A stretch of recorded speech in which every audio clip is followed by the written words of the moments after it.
नमस्कार, मैं हूं आपके साथ आशा सरमाल। हेल्थ की बात देख रहे हैं आप, और हेल्थ की बात में आज हम बात करेंगे अपेंडिक्स को लेकर कि जब आपको अपेंडिक्स की समस्या हो जाती है तो क्या कुछ कारण रहते हैं, लक्षण किस तरह से रहते हैं, इसी पर डॉक्टर से भी चर्चा करेंगे। लेकिन सबसे पहले आपको ग्राफिक्स के जरिए ही समझा देते हैं कि आखिर अपेंडिक्स होता क्या है और किस तरह से इसके लक्षण यहाँ पर रहते हैं।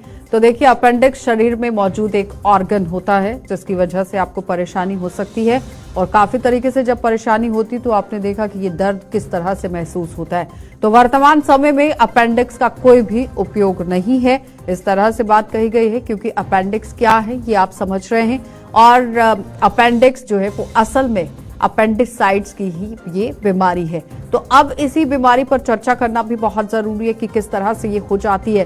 तो शरीर के अंग में अगर सूजन आ जाती है तो भी अपेंडिक्स के आप शिकार हो जाते हैं, और ज्यादातर आपने देखा था कि पेट के निचले भाग में किस तरह से आपको दर्द जो है वो महसूस हो जाती है। तो अपेंडिक्स को जोड़ने वाली ट्यूब मल द्वारा ब्लॉक हो जाती है, जिसकी वजह से आपको परेशानी हो जाती है। और इस परेशानी से निजात दिलाने के लिए हमें क्या कुछ कदम उठाने चाहिए, उसके साथ साथ देखिए अपेंडिक्स के कारण क्या रहते हैं, किस वजह से अपेंडिक्स जो है वो हो जाता है। तो पाचन की समस्या अगर खराब हो जाती है तब भी परेशानी होती है। अस्वस्थ आहार का सेवन अगर आप करते हैं, सही से डाइट नहीं लेते हैं, तब भी आपको हो सकती है। और पेट में किसी दुर्घटना के कारण अगर चोट लग जाती है तब भी हो सकती है। तो आंतों में लिम्फ नोड्स में अगर सूजन हो जाती है तो भी आपको अपेंडिक्स यहां पर हो सकती है। तो अब हम इसी पर चर्चा करेंगे कि आखिर इन सभी चीजों से बचने के लिए कि आपको अपेंडिक्स अगर हो गई है तो उसका इलाज किस तरह से होना चाहिए, इसी पर चर्चा करेंगे। चलिए, डॉक्टर डी.आर. राय पूर्व सचिव हैं आईएमए से। डॉक्टर बहुत बहुत स्वागत जुड़ने के लिए। और डॉक्टर सलील गर्ग हैं हमारे साथ एसएमआई अस्पताल देहरादून से, आपका भी बहुत बहुत स्वागत जुड़ने के लिए। तो सबसे पहले डॉक्टर राय, मैं आप ही के पास आऊंगी। जिस तरह से अपेंडिक्स को लेकर बात कर रहे हैं, जब अपेंडिक्स का दर्द शुरू होता है तो वो बेकाबू हो जाता है और इतनी गलत तरीके से दर्द जो है वो हो जाता है, चाहे आप पेन किलर खा लीजिए, उसके बाद थोड़ा सा रिलीफ, लेकिन दोबारा से पेन शुरू हो जाती है। किस तरह से राहत इससे पाई जा सकती है, डॉक्टर राय? आशा जी, अपेंडिक्स एक बहुत ही आम बीमारी की तरह भी है जो खासतौर से यंग एज में देखी जाती है। जैसे कि आपने अपने ग्राफिक्स में बताया कि ये हमारी बड़ी आंत के साथ में जब ये ट्यूब बनी होती है, छोटे फिंगर उंगली के आकार की एक प्रकृति होती है जिसके अंदर हो जाता है। जब इसका दर्द, जब ये कहीं ब्लॉक हो जाए या इसके अंदर कोई इंफेक्शन हो जाए तो उसका सबसे पहले हमको पेट के, हमारी नाभि के आसपास हमको दर्द चालू हो जाता है, जो दर्द धीरे धीरे राइट साइड में, लोअर एब्डोमेन के राइट साइड में जाके हो जाता है। उसमें अगर पेशेंट किसी ढंग से कोई हैवी वर्क करे, खांसे, कुछ भी करे तो उसका दर्द और बढ़ जाता है।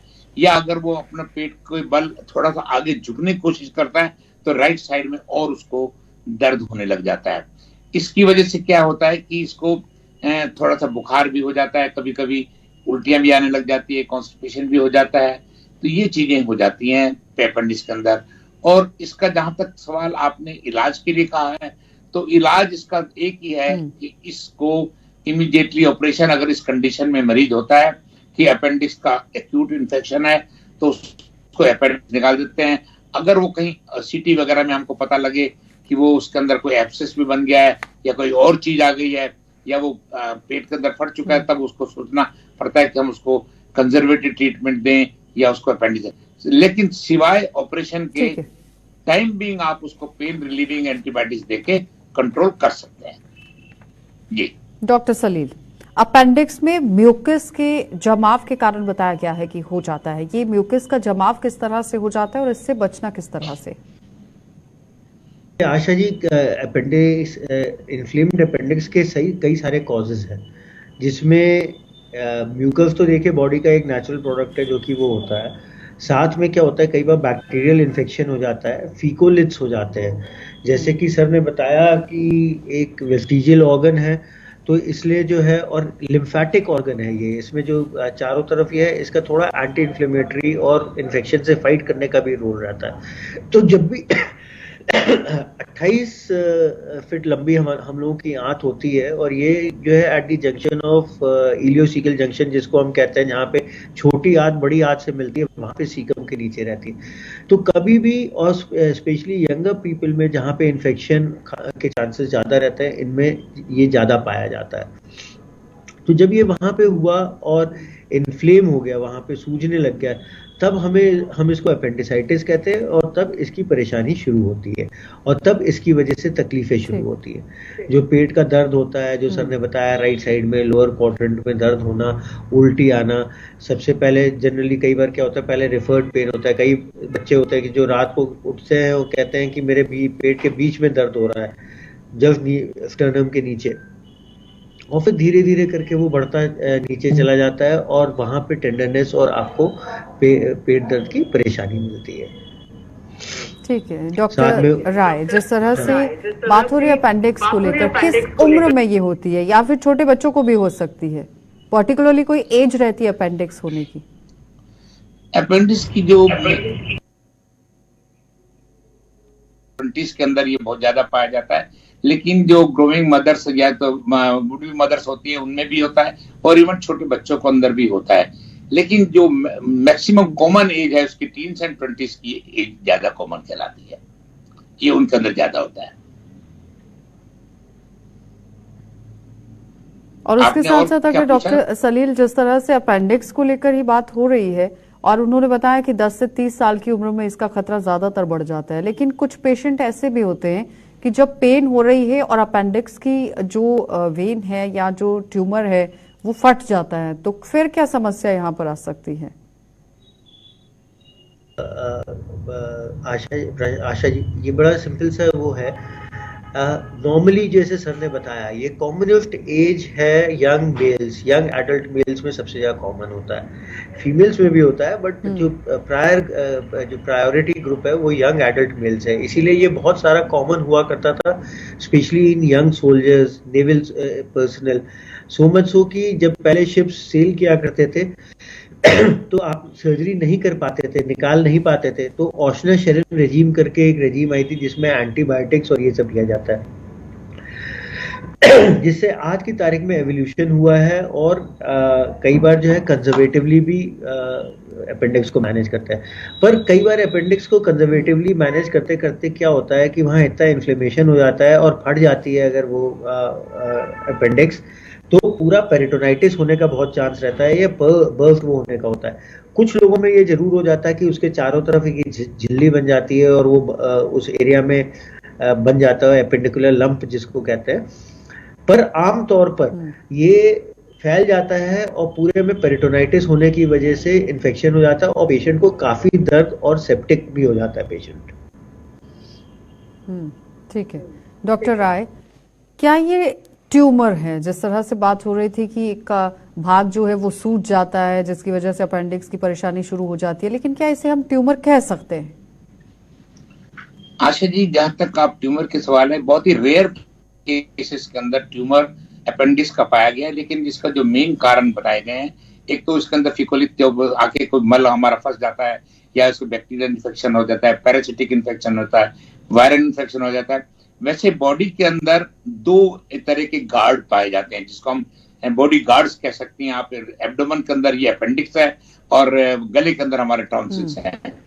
ये एक तरह का गार्ड का भी काम करते हैं और शरीर के अंदर ये, तो इनका जो मेन मकसद वो होता है कि उसको एक इम्यूनिटी और उसको फाइट करने के लिए जो इन्फेक्शन वगैरह होता है उसके लिए। लेकिन ट्यूमर का जहां तक सवाल है, चांसेस हैं लेकिन बहुत रेयर है। ट्यूमर यूजुअली अपेंडिक्स के अंदर नहीं होता, लेकिन मैं ये भी नहीं कहता कि बिल्कुल नहीं होता। और उसके साथ साथ अगर कॉन्स्टिपेशन आपको हो गई है या फिर गैस्ट्रिक के पेशेंट आप हुए हैं, तो क्या उसमें भी खतरा हो सकता है कि अपेंडिक्स हो सकती है? जैसे मैंने आपको पहले बताया कि अपेंडिक्स के बाद जो लक्षण पाए जाते हैं, तो एक तो उसको पेट में दर्द होता है, पहले हल्का होता है, फिर रेफर्ड पेन होता है और फिर आके जाके कांस्टेंट राइट साइड में चला जाता है। उसकी वजह से उसको थोड़ा फीवर भी हो जाता है, वॉमिटिंग स्टार्ट हो जाती है, कॉन्स्टिपेशन भी हो जाता है, क्योंकि कॉन्स्टिपेशन जब हमारी लार्ज इंटेस्टाइन और स्मॉल इंटेस्टाइन के जंक्शन के ऊपर बना रहता है, तो पूरे बॉडी को एक तरह का वो इन्फ्लेमेशन के अंदर डाल देता है और उसकी वजह से जब वो मोशन करने जाता है पेशेंट की बड़ी हिचकिचाहट हो जाती है, उसकी वजह से भी उसकी वो कॉन्स्टिपेशन, तभी इसके लक्षण के अंदर कॉन्स्टिपेशन का भी एक चीज लिखी गई है कि वॉमिटिंग के साथ कॉन्स्टिपेशन भी हो जाता है। ये रिपोर्टेड है, कोई नई बात नहीं है। तो अगर इसकी सर्जरी जिस तरह से करवाने की बात आप भी कर रहे थे, कितना सेफ रहता है? देखिए, आज की तारीख में मैं कह सकता हूं सबसे सिंपलेस्ट ऑपरेशन अगर कोई है, सर्जरी के लिए, तो एक अपेंडिक्स का ऑपरेशन हो गया है। क्योंकि एक जमाना था जब हम पढ़ा करते थे, आज से 50 साल पहले, तो लेप्रोस्कोपिक सर्जरी का कोई रिवाज नहीं होता था। तब पूरा एक इंसिजन, करीब 3 इंच का इंसिजन पेट के राइट साइड में मैकबर्निस पॉइंट के ऊपर दिया जाता था, और उसमें आंत को बाहर निकाल के उस खासतौर से अपेंडिक्स को कट करके उसको लाइगेट कर देते थे और चला जाता। पूरा अगर हम एक तरह से पेशेंट को ऑपरेशन टेबल पे ले जाने, एनेस्थीसिया देने और सर्जरी करने का अगर हम टाइम देखें तो मैक्सिमम 1 घंटे का टाइम लगता था।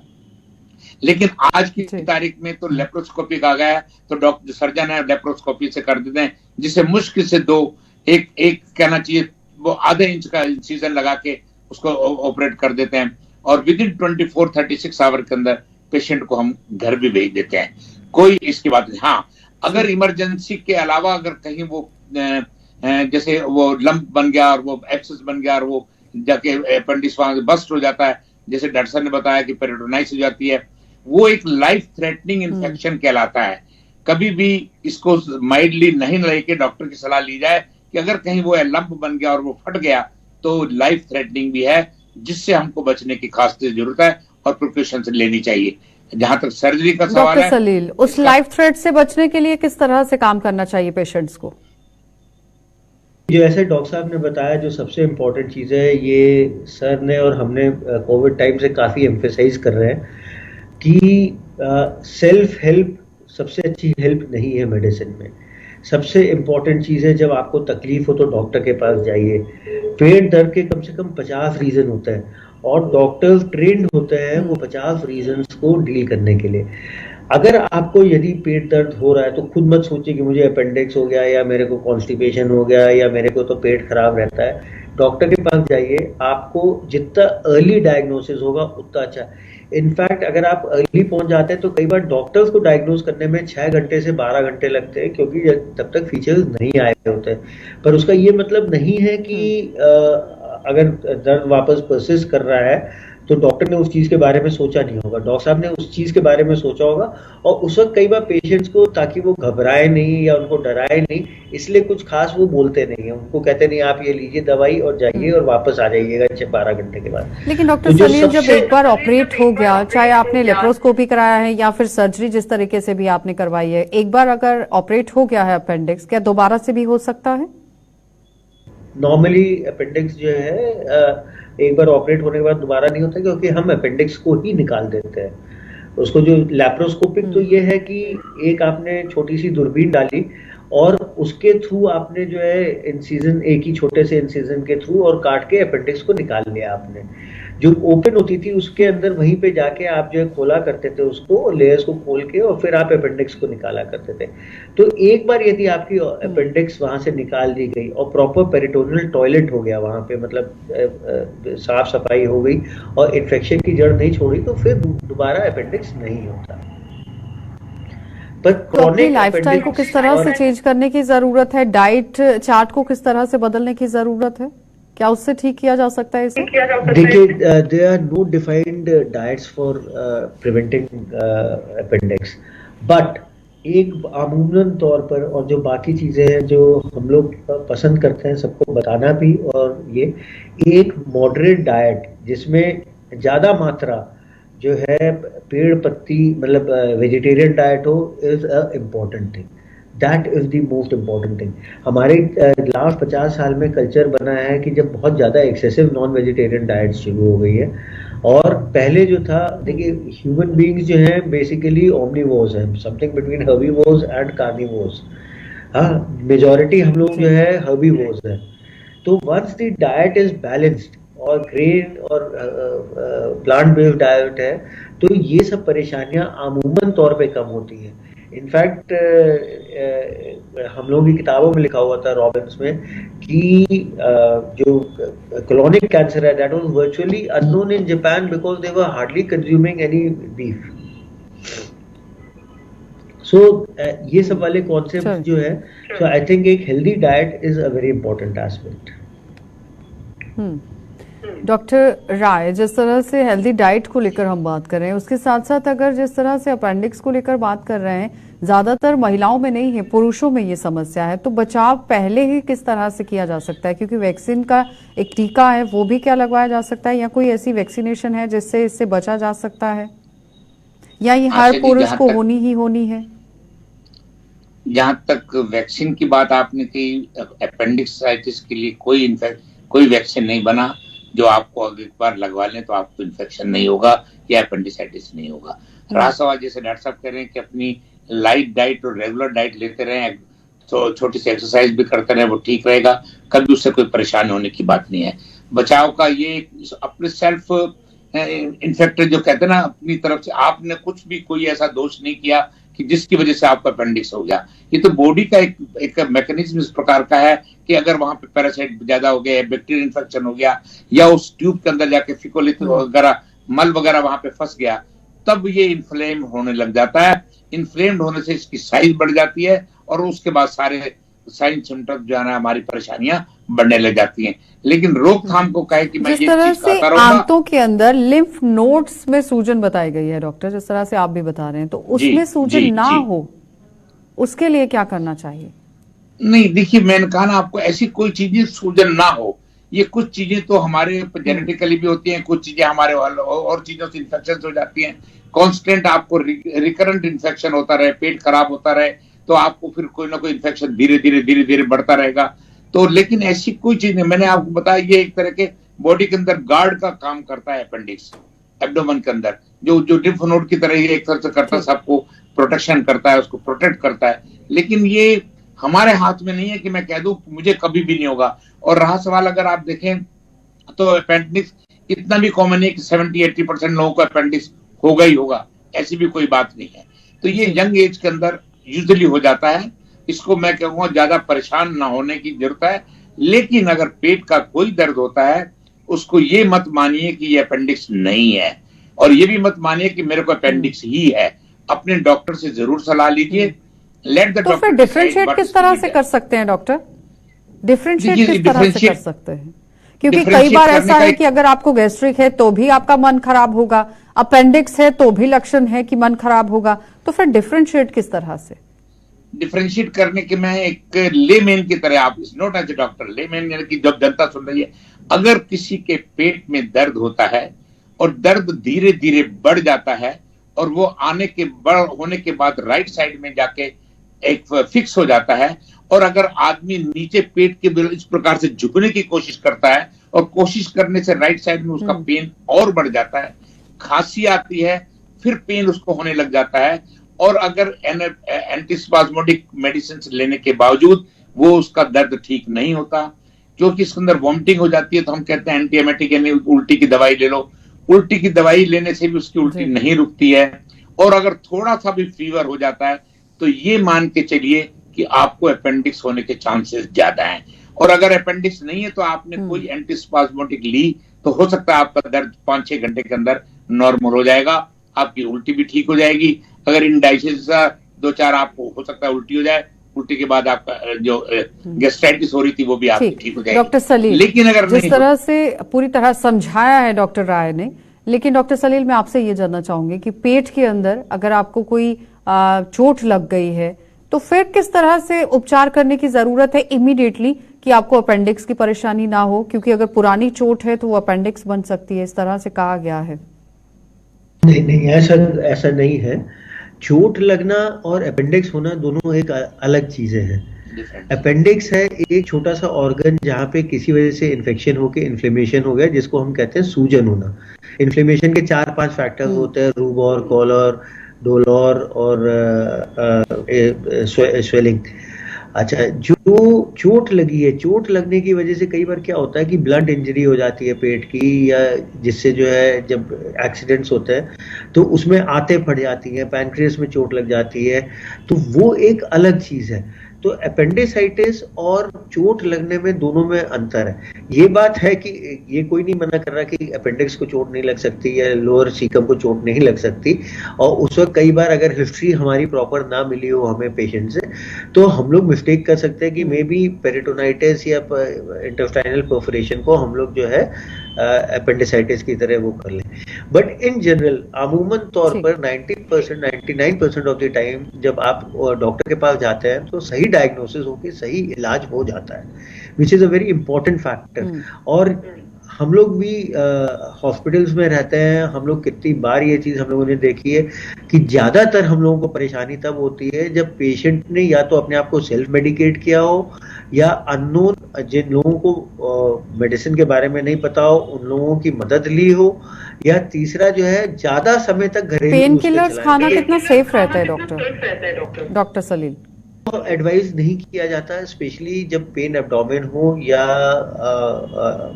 अपेंडिसाइटिस वगैरह हो, क्योंकि कई बार क्या होता है कि पेन किलर जो आपके सिम्टम्स होते हैं, जो दर्द वगैरह के होते हैं, उसको सप्रेस कर देता है, और उस वजह से जब इन्फ्लेमेशन सप्रेस हो गया तो वो क्रॉनिक स्टेज में चला जाता है, वो पेशेंट वो एक तरह से धीरे धीरे उसमें परेशानी चलती रहती है। ठीक है, मतलब कि पेन किलर्स को अवॉइड करने की जरूरत है। डॉक्टर सलील बहुत बहुत धन्यवाद जुड़ने के लिए। डॉक्टर राय आपका भी बहुत बहुत धन्यवाद जुड़ने के लिए। तो फिलहाल आपने देखा कि अपेंडिक्स को लेकर बात हो रही थी, लेकिन आपको कोई भी दर्द होता है उसके लिए ज्यादातर लोग जो है वो पेन किलर का इस्तेमाल करते हैं। पेन किलर का इस्तेमाल करने की बिल्कुल भी जरूरत नहीं है। डॉक्टर से संपर्क करने की जरूरत है, सलाह मशवरा करने की जरूरत है, डायग्नोज कराने की जरूरत है, और उसके बाद जो इलाज डॉक्टर करे उस पर गौर फरमाने की जरूरत है। कार्यक्रम में इतना ही। देश और दुनिया की खबरों के लिए आप बने रहिए हमारे साथ।